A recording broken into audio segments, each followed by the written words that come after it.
Guten Morgen, meine Freunde. Good morning. Welcome.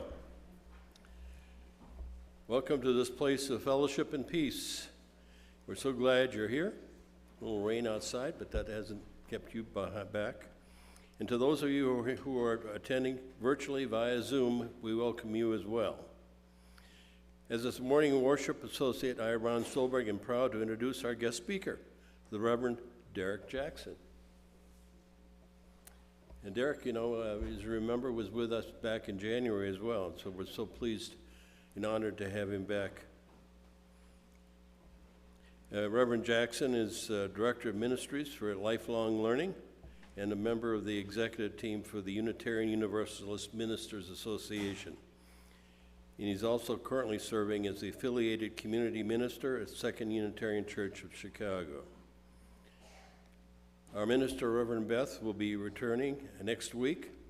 She's currently out in California presiding at a wedding for one of a parishioner that she's known since he was knee-high to a grasshopper. And so she's overseeing that wedding out in California.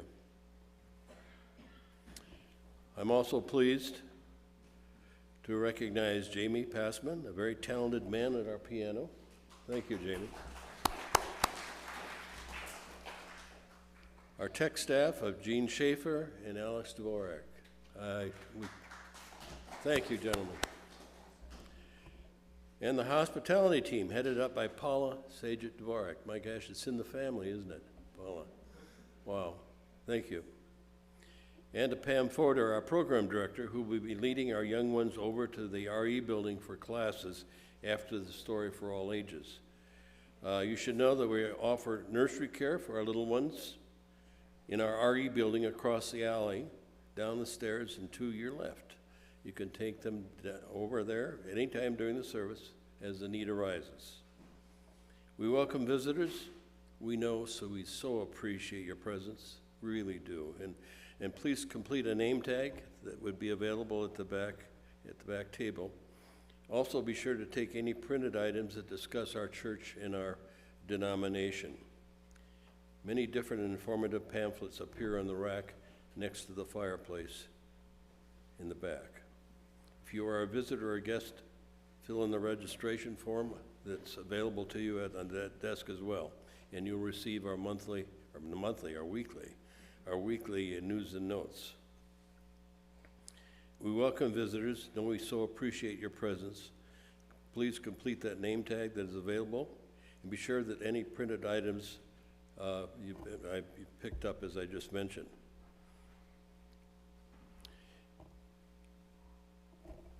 And of course, we are encouraged to join us all after the service for coffee and tea. And if you're new to us, select one of the green mugs so we know that you're new and a visitor, so that we can welcome you.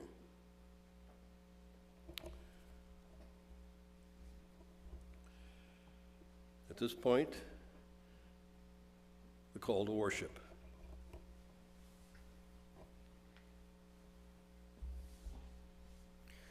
Our call to worship this morning is Wild Geese by Mary Oliver. You do not have to be good. You do not have to walk on your knees for 100 miles through a desert repenting. You only have to let the soft animal of your body love what it loves. Tell me about despair, yours, and I will tell you mine. Meanwhile, the world goes on. Meanwhile, the sun and the clear pebbles of the rain are moving across the landscapes, over the prairies and the trees, the mountains and the rivers. Meanwhile, the wild geese, high in the clean blue air, are heading home again. Whoever you are, no matter how lonely, the world offers itself to your imagination. calls to you like the wild geese, harsh and exciting, over and over announcing your place in the family of things.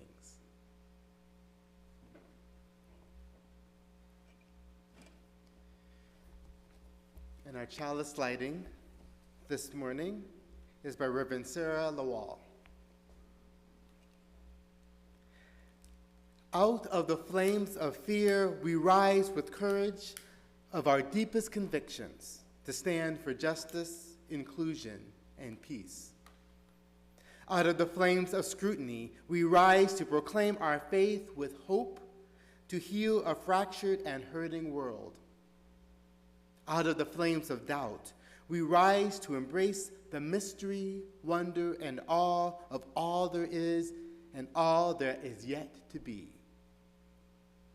Out of the flames of hate, we rise with the force of love, love that celebrates our shared humanity.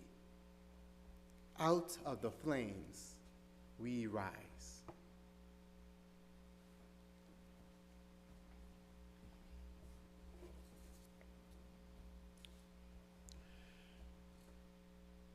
As a very active and loving congregation, multiple activities serving members of all ages and interests are on the docket for this upcoming week. And of course, you will find that in our news and notes. In fact, the very first event for the week occurred this morning before our service, as we welcome newcomers during a breakfast hosted by our program director, Pam Porter. Thank you, Pam, for hosting that. And in fact, the next important activity immediately following the service, actually is immediately following at 12 noon, we will gather in the living room, not in the RE building, but in the living room for the discussion. And we invite, although it's called Men's Discussion Group, we invite men and women, especially for this topic, because we're going to discuss abortion. The pro-life and the pro-choice points of view. And again, it's going to be in the living room at 12 noon.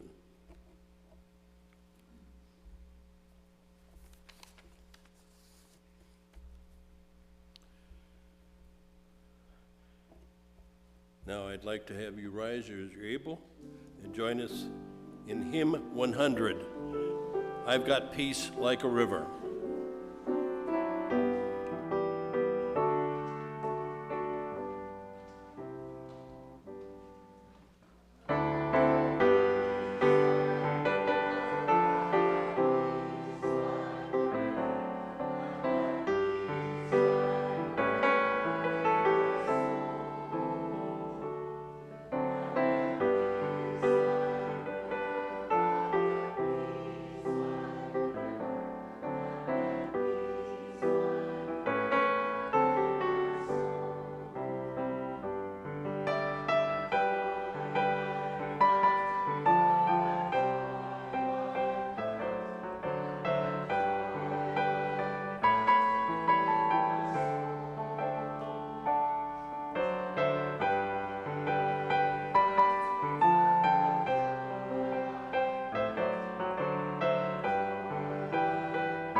Now, Reverend Jackson has Story for all ages.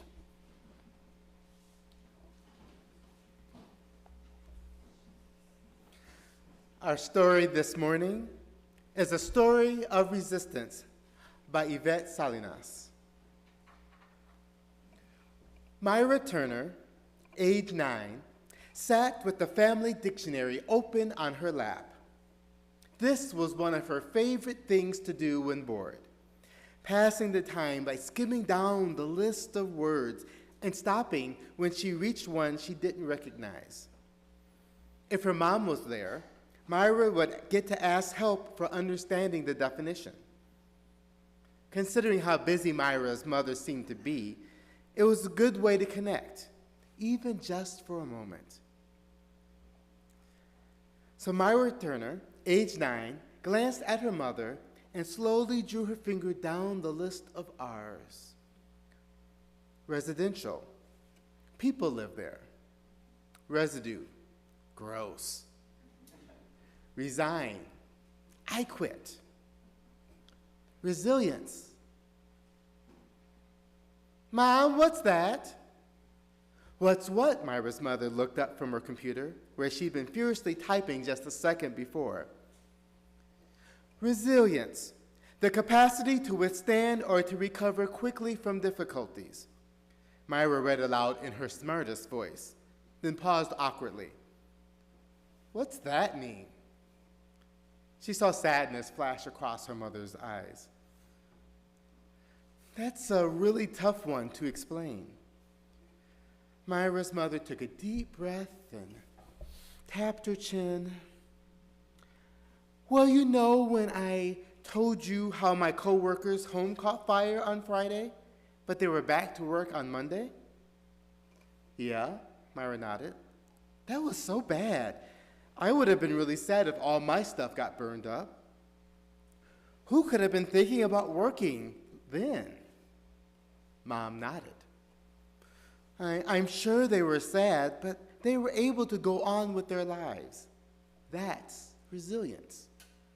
Though it was probably because they needed to work to pay for a new place to live. Myra fiddled with the corner of the dictionary's page. Well, at least they were given a temporary place to stay until they found a home. But I still don't understand resilience. Okay. How about when Rosalinda showed up at the school play, but couldn't go in to see it because their wheelchair couldn't get up the stairs? Myra nodded. I can't believe the school made that poor old lady wait outside in the cold. Myra, I'm sorry. I thought you said we should treat our elders with respect. We should. And Rosalinda could have just been angry at the situation and went home. But they stayed and waited until an accessible door was found. I remember when we wrote all of those letters and the school finally built a ramp at the entrance, Myra recalled. It should never have been an issue in the first place, Myra's mother scowled. I imagine they have to deal with that all the time. Myra considered these two stories about the person at her mother's work and about Rosalinda. I guess you get resilience when you grow older? Not necessarily, mija.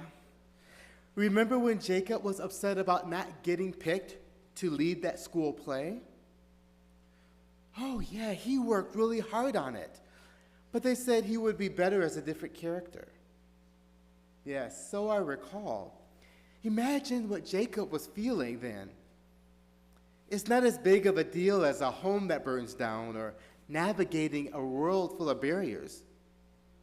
But even children can show resilience when they don't let setbacks, big or small, bring them down. Myra raised her chin with pride. Well, then I can be resilient too. You can't just decide to be resilient, nor are resilient people really born that way. They don't just stumble into it either. Resilience is forged by facing difficulty again and again. Maya's mother drifted off as her eyes filled with tears. You know what? You have been resilient. Remember when we couldn't live at our old home anymore, and I had to go back to school to try to get a job, and you had to learn to keep yourself busy while I worked and studied? Myra looked at the dictionary on her lap. Well, yeah. But I really want to be ready for dealing with... At a loss for words, Myra finished sadly. Anything. Myra's mother got up and sat with her. Sweetie, you don't always have to be strong on your own. I thought I had to be resilient and take care of us on my own, but that kind of resilience can come at a cost. It was exhausting. Now that we've connected with our neighbors and made so many friends, it's not so hard to be as resilient as it once was. Resilience can be honed right here, right now. And resilience is like a muscle, which you build with use. And a wonderful thing has happened, Mia. Our connections to the community mean we know we'll always have somebody to turn to. And you're learning more about what you're capable of, and that you too can rise above. My hope for you is that you stay connected with the community that will help you along the way. Myra took this all in for a moment, as she usually did when her mother defined a word for her. Then she nodded to herself, stored this conversation away for later, and proceeded to run her finger further down the dictionary page to pass the time. Resin, resonate, resist. All is well. The end. Now may we sing out our children.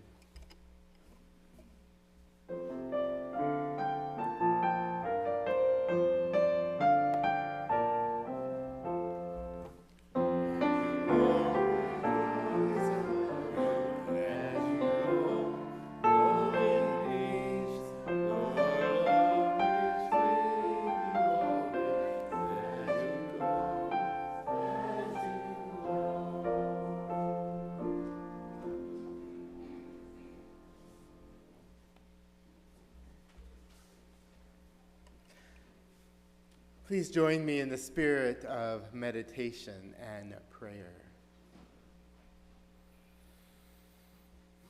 Let's just take a deep breath in and out. Allow ourselves to be grounded in this moment, in this time together.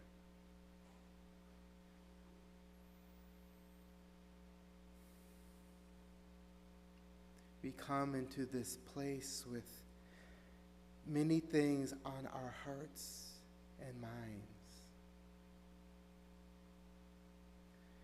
And we hold these things carefully, gently. In this time of meditation and prayer, may we lift up those things we are carrying and hold them in a golden light. Hold them in that light so it shines through them,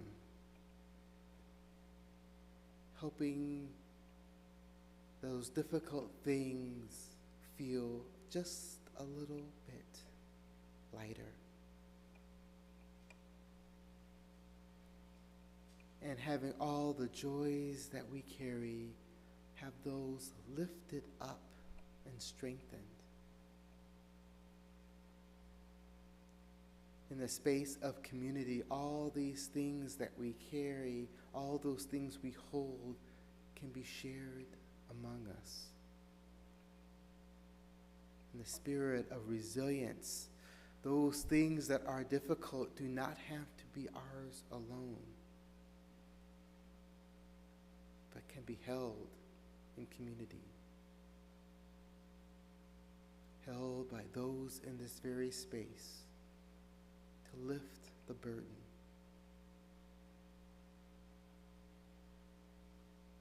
To make each day just a little bit easier.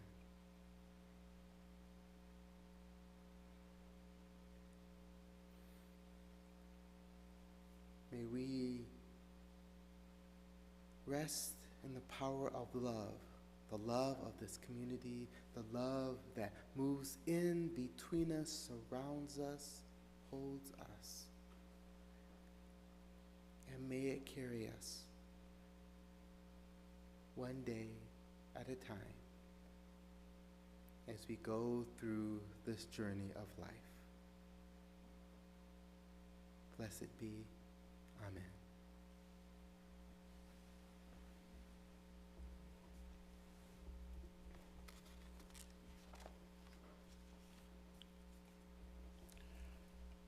Now our moment for cares and concerns. If you have a joy or concern, we invite you to share it with the congregation, if you choose.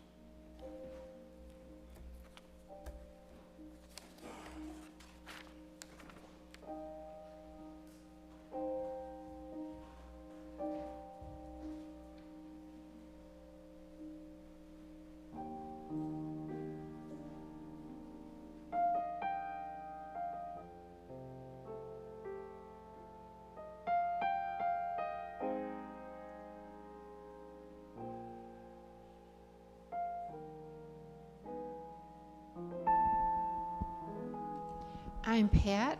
We have a special visitor this week. It's a lovely lady from Washington, a Unitarian. She's here to celebrate her niece's birthday. Her niece is our friend Taylor.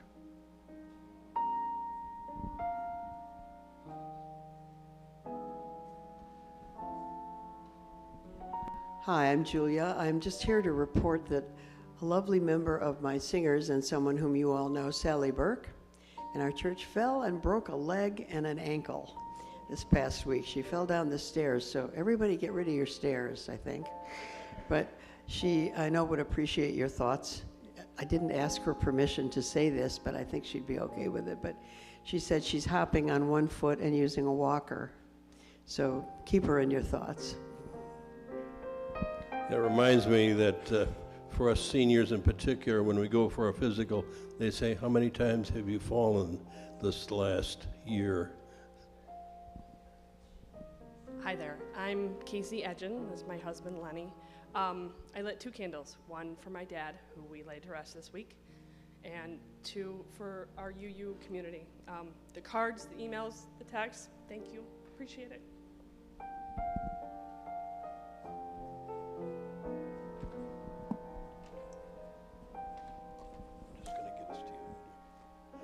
And now the 3 candles we have here. The first candle for our joys and concerns unspoken. The second for our community.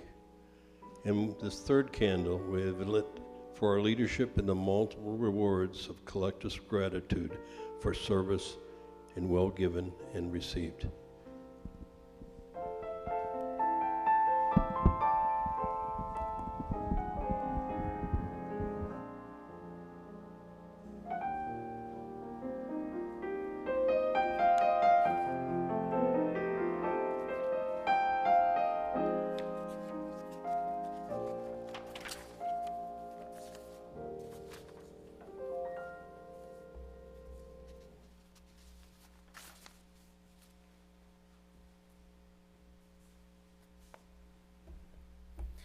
Our reading this morning is We Shouldn't Have to Be So Resilient by Amanda Dodson. When I was a new therapist, I was taught that resilience is the sweet fruit of trauma's bitter tree. I found this idea beautiful and empowering, that your suffering could imbue you with strength, and that this strength could serve as an inner armor against future suffering. I went on to share this concept of resilience with many clients over the years. But today, I am tired of being resilient. I am tired of teaching clients how to bounce back again and again and again. I want us to be able to stop bouncing. Simply put, I just don't want people to have to be resilient anymore. I say often that suffering is a fact of life, something to be generously accepted along with love and death and taxes. But I'm not sure humans were designed to suffer en masse for such an extended period of time. I'm certain that we shouldn't be expected to continue to build our little towers of inner strength so high. Aren't we tired of being so strong? Aren't we exhausted by working to improve ourselves while the detritus of each new disaster rains down around us? I became a therapist to help people empower themselves to live better lives. Instead, I find that most people I know are squeezed into fearful little corners by illness, climate change, or predatory capitalist systems. We love stories about people who come from terrible circumstances and manage, through hard work and luck, to find peace and happiness. But how realistic is it that we should all be able to do that? An average person isn't supposed to have the strength of will to rise above a pandemic-riddled world rife with political destabilization and bitter division. We are, on a good day, just supposed to be able to feed ourselves, enjoy our weekends, and be nice to people. One of the lessons therapists get early in their training is Maslow's hierarchy of needs. It is a pyramidal model of human needs from most basic to most aspirational. The base of the pyramid is comprised of physiological needs and safety. The pyramid ascends into love, belonging, self-esteem, and at the very top, self-actualization. The theory behind the pyramid is that we cannot ascend to a higher level without a secure base. In other words, we cannot effectively work on self-improvement without being rested, well-fed, and safe. It has been 2 years since you've been able to feel safe. Instead of setting a goal to improve yourself this year, accept that in this moment, you are who you are, and that person is enough. The person you are has carried you through this tumultuous time. It has hurt. The world you have been given is not good enough. But you might be good enough for the world, just as you are.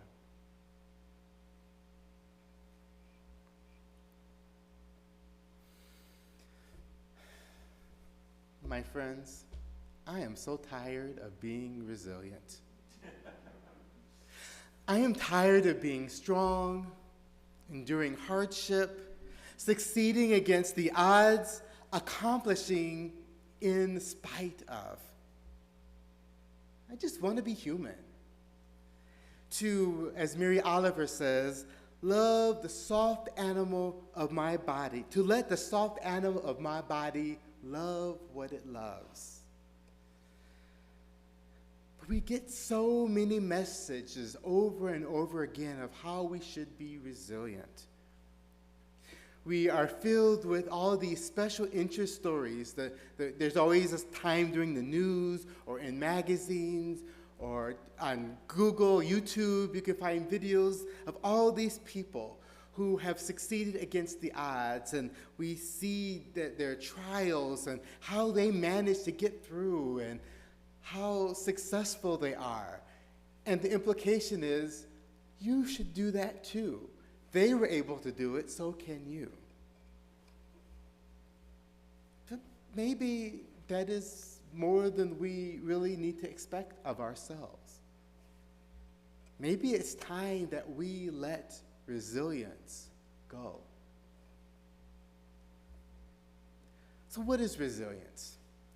The American Psychological Association defines resilience as the process and outcome of successfully adapting to difficult or changing life experiences, especially through mental, emotional, or behavioral flexibility and adjustment to external and internal demands. Now, that's a lot of words. It's really what resilience is the ability to, when faced with different situations, to adapt, to respond in ways that allow us to be flexible and nimble and engaging so that we can meet whatever situation that comes.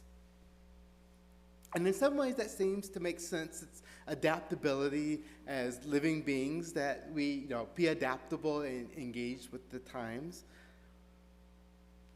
And it takes a lot of work to constantly be adapting, to constantly trying to change.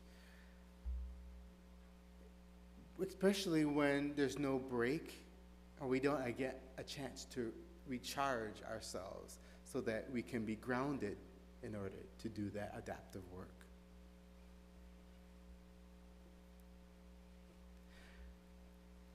Radia Shabazz, in her article, "Stop Telling Me I'm Resilient, Why It's Harmful, Not Helpful," writes, "Resilience is portrayed as a positive and desirable character trait because it is indicative of strength, commitment, and perseverance through the most dire of circumstances.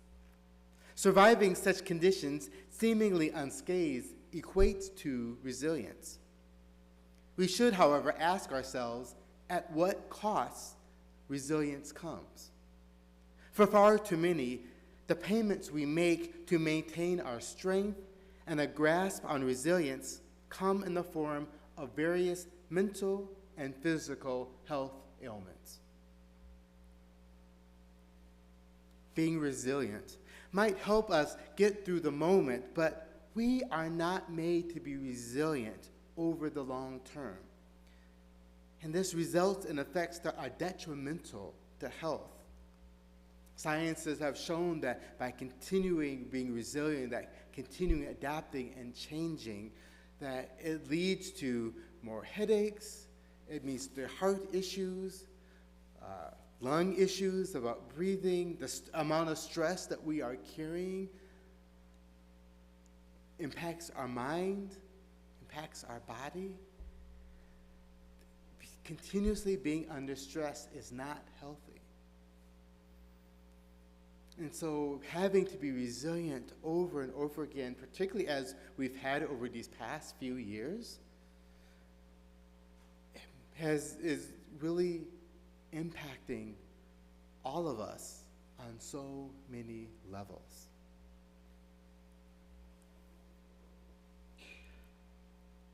And so we need to really think about what cost we are paying by being resilient. It may get us through whatever's happening in the moment, but the long-term effects might not be worth the cost. The therapist, Lourdes Dolores Fallons, offers another understanding of resilience. And she writes that it's a leftover from slavery. It's a leftover from colonization. It's a leftover from indentured servitude. It's a leftover from oppression that's been systemic. And so they, the people who oppressed us, refer to us as strong because they were talking about us as animals. And so when you talk about people as if they are animals, as if they are subhuman, then you are only commenting on their physical capacity, which then becomes something that's morphed into resilience. But that's not about resilience. What she's saying here is that the conversation that we're talking about resilience is not really about the change and being able to meet situations.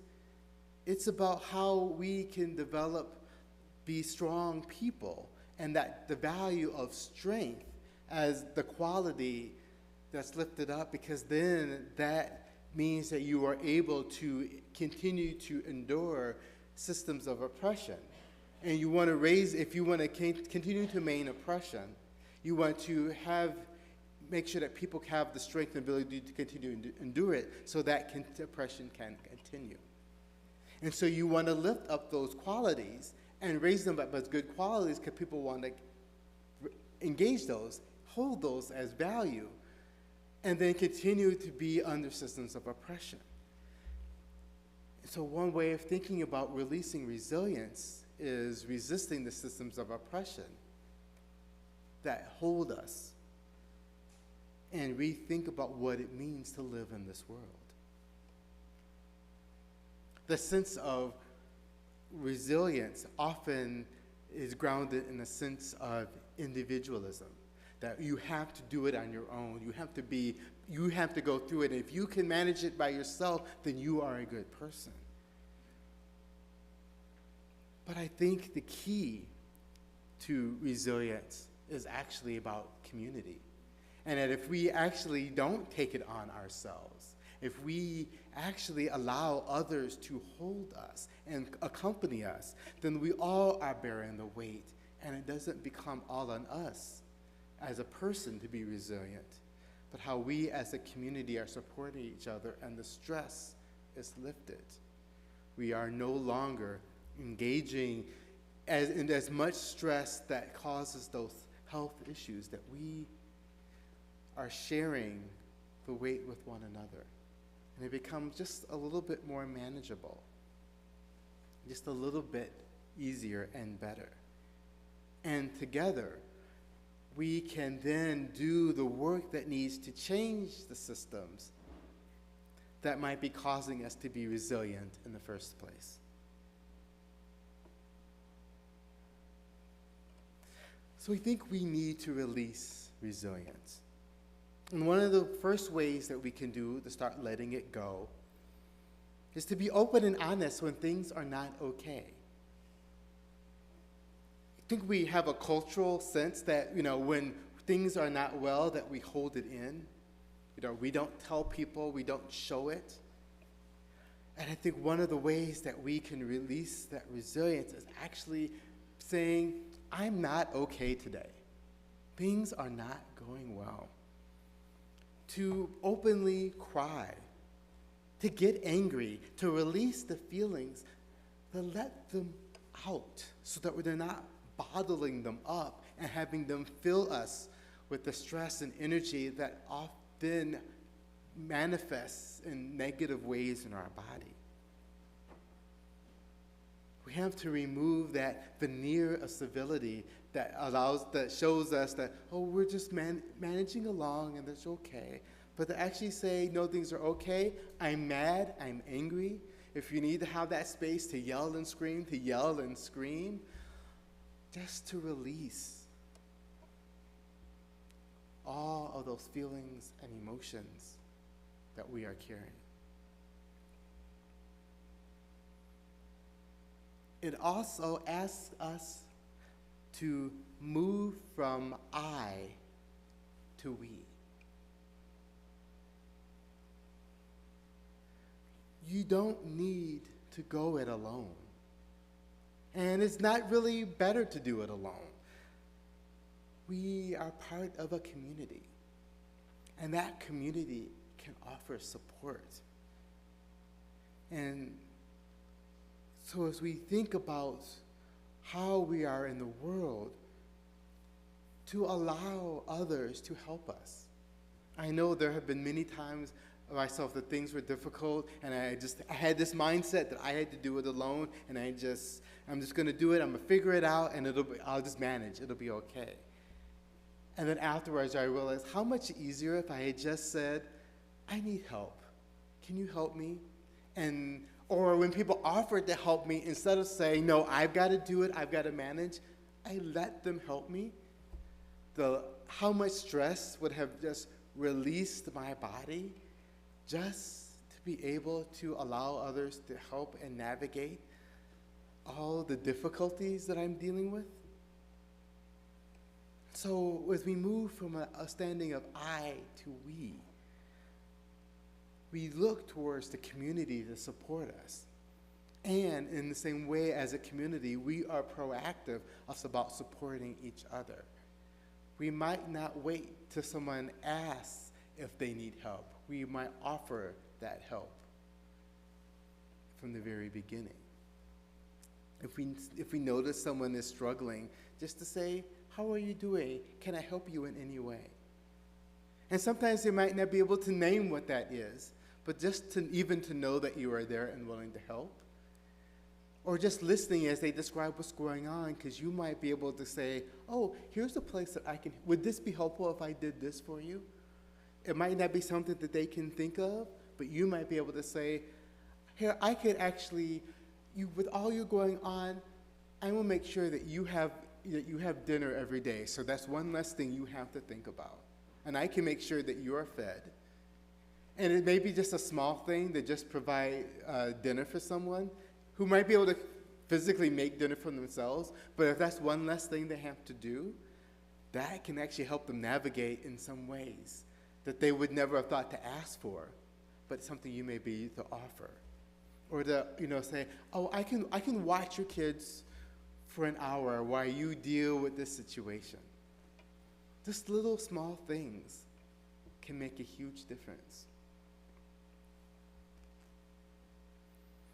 And the last way that we can release resilience is that to not focus on resilience itself. Let's focus on what changes need to be made in our culture and our institutions and work towards those changes. Many of the things that we are dealing with have to do with larger systems. If we are struggling with trying to navigate the healthcare system because we're having health issues, there's one thing to be resilient to try to navigate all the bureaucracy. There's another piece that also says we need to change the healthcare system because we shouldn't have to be dealing with this in the first place. And we often get in a place where we just need to figure out how to get through.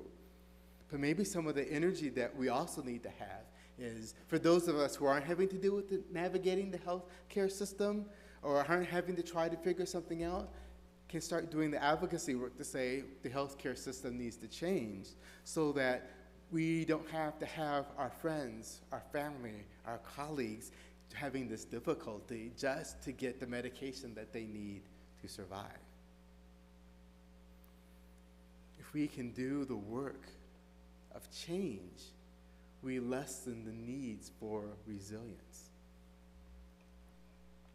And that we are not constantly moving back into a place where we need to be strong and resilient. Because I don't think we are meant to be resilient all the time. The filmmaker Zonda Shea Brown writes, I dream of never being called resilient in my life. I want support. I want softness. I want ease. I want to be amongst kin. Not patted on the back for how well I take a hit or for how many. Instead of hearing, you are one of the most resilient people I know, I want to hear, you are so loved. You are so cared for. You are genuinely covered. My friends, may we be so loved and cared for, and may we offer that love and care to others. Blessed be.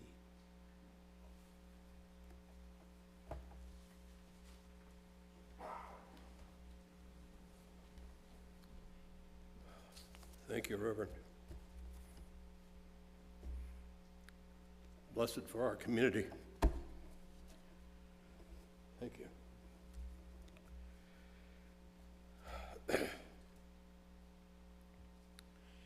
Now for our offertory. Out of a place of gratitude and fullness, we bring our gifts to this church community. As our collection is gracefully received, I invite you to say our offertory words together. If I can get them up here. This church is made up of all of us. It is what we learn together. Fun we have together. Share with the people around us. Those words have new meaning after the Reverend's message.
Please rise in body or spirit for our closing hymn, There Is More Love Somewhere.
May we release resilience. May we be honest with ourselves and others about our pain, frustration, and suffering. May we offer love and care to our community, and may we receive love and care from our community.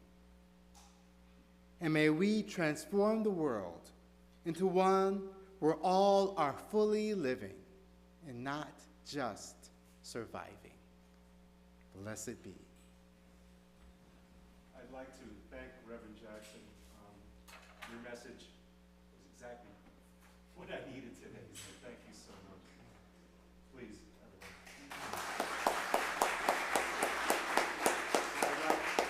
I'd like now to do my favorite song about resilience, written, strangely enough, by Charles Chaplin, and it's called Smile.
And with that love, we're going to extinguish the chalice.